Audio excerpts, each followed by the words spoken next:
കേജ്രിവാളിന്റെ custody നീട്ടണമെന്നാവശ്യപ്പെടാൻ ED 7 ദിവസം കൂടി കസ്റ്റഡിയിൽ വേണമെന്നാവശ്യപ്പെട്ട ഉടൻ അപേക്ഷ സമർപ്പിക്കും. അന്വേഷണവുമായി കേജ്രിവാൾ സഹകരിക്കുന്നില്ലെന്നാണ് ഇഡി പറയുന്നത്. കേജ്രിവാളിനെ ഇന്ന് ഉച്ചയോടെ റോസ് അവന്യൂ കോടതിയിൽ ഹാജരാക്കും. ആർ രാധാകൃഷ്ണനാണ് ഡൽഹിയിൽ നിന്ന് വിശദാംശങ്ങൾ നൽകുന്നത്. ആർക്കെ 7 ദിവസത്തെ കൂടി കസ്റ്റഡി ആവശ്യപ്പെട്ടിരിക്കുകയാണല്ലോ ഇഡി. എന്തൊക്കെ കാര്യങ്ങളാണ് ഈ കസ്റ്റഡി കാലാവധി നീട്ടാൻ കാരണമായി പറയുന്നത്?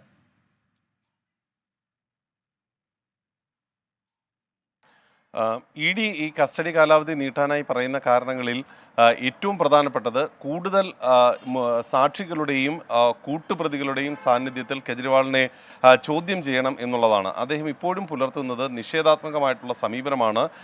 തെളിവുകളോട് അദ്ദേഹം പ്രതികരിക്കുന്നത് അറിയില്ല എന്ന മറുപടി നൽകിക്കൊണ്ടാണ്. അതുകൊണ്ട് ഇതുമായി ബന്ധപ്പെട്ടിട്ടുള്ള വിഷയത്തിൽ കൂടുതൽ തെളിവുകൾ, ശാസ്ത്രീയമായിട്ടുള്ള തെളിവുകളടക്കം ഹാജരാക്കുക എന്ന ഒരു ആവശ്യം ഉണ്ട്. ഒപ്പം തന്നെ വിവരശേഖരണത്തിന് കെജ്രിവാളിനെ കൂടുതൽ ചോദ്യം ചെയ്യേണ്ടതും അനിവാര്യമാണ്. അതുകൊണ്ട് കസ്റ്റഡി കൂടുതൽ ദിവസത്തേക്ക് നീട്ടണം എന്നുള്ള ആവശ്യമാണ് ഇപ്പോൾ ഇ ഡിയുടെ ഭാഗത്ത് നിന്ന് ഉണ്ടായിരിക്കുന്നത്. ആദ്യം ഇ ഡി കസ്റ്റഡി ആവശ്യം ഉന്നയിച്ചിരുന്നത് 10 ദിവസമായിരുന്നു. എന്നാൽ 6 ദിവസമാണ് കോടതി നൽകിയത്.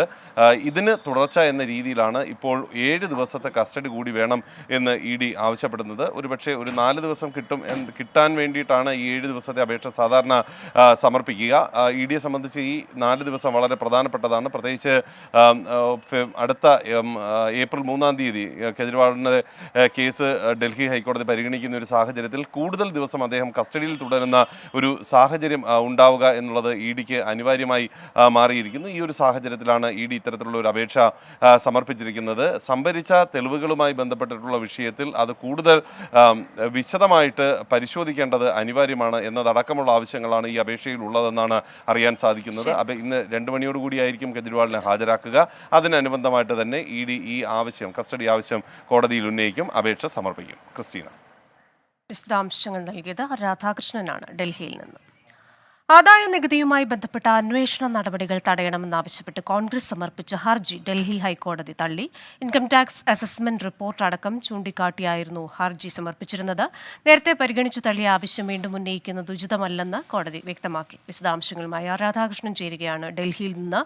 ആർക്ക് ഏകദേശം 520 കോടിയോളം വരുന്ന നികുതി അടയ്ക്കാനുണ്ട് എന്ന് പറയുന്ന പരാതി ഇപ്പോൾ കോൺഗ്രസ് ഒരു ഹർജി നൽകിയിരുന്നു. ഹർജിയിൽ എന്തായിരുന്നു കോൺഗ്രസിന്റെ വാദം? കോടതി എന്തൊക്കെയാണ് പറയുന്നത്?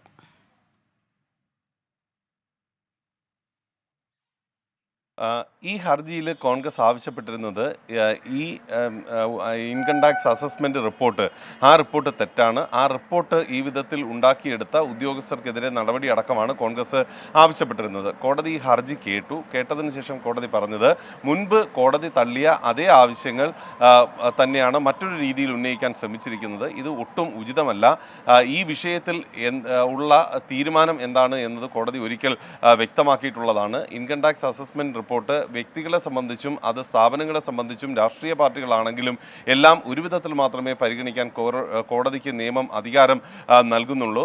ആർക്കെങ്കിലും അനുകൂലമായിട്ട് അല്ലെങ്കിൽ ആർക്കെങ്കിലും ഏതെങ്കിലും ഒരു ഭേദഭാവത്തോടു കൂടി ആനുകൂല്യം നൽകാൻ കോടതിയെ സംബന്ധിച്ച് സാധിക്കില്ല. അതുകൊണ്ട് ഈ വിഷയത്തിൽ, ടാക്സ് വിഷയത്തിൽ നിയമത്തിൻ്റെ അനുസരിച്ചിട്ടുള്ള തീരുമാനം ഇതിനകം കോടതി കൈക്കൊണ്ടിട്ടുണ്ട്. അതുകൊണ്ട് ഈ വിഷയത്തിൽ ഇനി തങ്ങൾ ഇടപെടുന്നില്ല എന്നുള്ളതാണ് കോടതി സ്വീകരിച്ച സമീപനം. അതിനനുബന്ധമായിട്ട് കോൺഗ്രസിൻ്റെ ഹർജി തള്ളുകയും ചെയ്തു. കോൺഗ്രസിനോട് ഈ വിഷയവുമായി ബന്ധപ്പെട്ട് കോൺഗ്രസിൻ്റെ അഭിഭാഷകനോട് കോടതി ചില ചോദ്യങ്ങളൊക്കെ ചോദിച്ചിരുന്നു. ഈ ടാക്സുമായി ബന്ധപ്പെട്ടിട്ടുള്ള വിഷയത്തിൽ ഇപ്പോൾ ഉന്നയിക്കുന്ന അഭിപ്രായങ്ങൾ അത് വളരെ പെട്ടെന്ന് കോൺഗ്രസിന് തോന്നാനുള്ള കാരണമെന്ന് വിശദാംശങ്ങൾ നൽകിയത് രാധാകൃഷ്ണൻ.